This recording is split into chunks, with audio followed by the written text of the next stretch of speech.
ایک لفظ میرے ذہن میں آتا ہے، میں اس کے ساتھ ختم کروں گا. نعیم پنجوتا کو کہوں گا کہ وہ ایک ٹائم لائن بتائے گا آپ کو کہ کیسز جو چیف جسٹس اسلام آباد ہائی کورٹ نے عمران خان صاحب کے ہینڈل کیے ہیں. یہ اس وقت آپ جو وٹنس کر رہے ہیں وہ ہے جوڈیشل سرنڈر. جوڈیشری اپنی انڈیپینڈنس خود ایگزیکٹو کے سامنے فروخت کر رہی ہے. یہ نہیں ہونا چاہیے. ہماری جو درخواست ہے سپریم کورٹ میں وہ پینڈنگ ہے. وہ یہ چیف جسٹس صاحب جو ہے اس کو سننے پر تیار نہیں ہے، کیونکہ یہ سب بکاؤ مال ہے، بکا ہوا مال ہے. یہ چیف جسٹس آف پاکستان انصاف فراہم نہ کر کے چوروں، ڈاکوؤں اور لٹیروں کے گروہ میں شامل ہو چکے ہوئے ہیں. یہ آئینی پوزیشن جو ہے اس کے اوپر ان کا کوئی حق نہیں کہ وہ براجمان رہیں. اگر وہ انصاف نہیں کر سکتے اس کو چھوڑ. ایک کھلا ڈاکہ سب نے 8 فروری کو بھی دیکھا. مینڈیٹ ہمارا تھا اور سیٹیں کہیں اور دی گئی ہیں. چیف جسٹس صاحب سے کہوں گی کہ بس کریں، اب پریشر لینا چھوڑ دیں.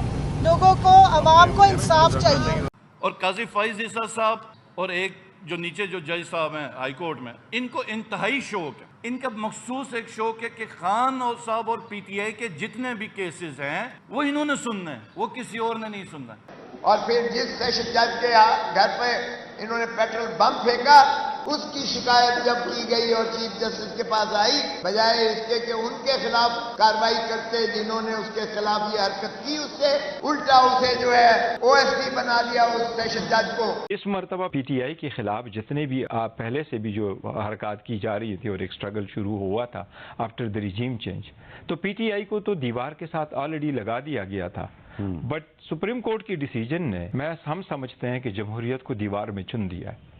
کیسے لیول پلینگ فیلڈ مانگے ایز اے پارٹی، کیسے ان نے اپنے جو کینڈیڈیٹس ہیں ان کے لیے کیا لیول پلینگ فیلڈ مانگے. میں تو کہتا ہوں پچھلے 1-1.5 سال میں جس طریقے کے عدلیہ کے آج فیصلے آ رہے ہیں، یہ ساری قوم دیکھ رہی ہے. یعنی کہ 21 اکتوبر کو نواز شریف صاحب کنوکٹڈ ہوتے ہیں، ایک درخواست دائر ہے اور 23 تاریخ کو اچانک 19 اکتوبر کو وہ فائل ہوتی ہے. 21 کو پاکستان لینڈ کرتا ہے، وہاں سے برطانوی ہائی کمشنر کو سی آف کرتا ہے، بایو میٹرک ہوتی ہے، اور 1-1.5 مہینے میں ایون فیلڈ کیا العزیزیہ ریفرنس سب کچھ ریورس ہو جاتا ہے اور اس کو کینڈیڈیٹ ہے. یہ سوالیہ نشان تاریخ میں یاد رکھے جائیں گے.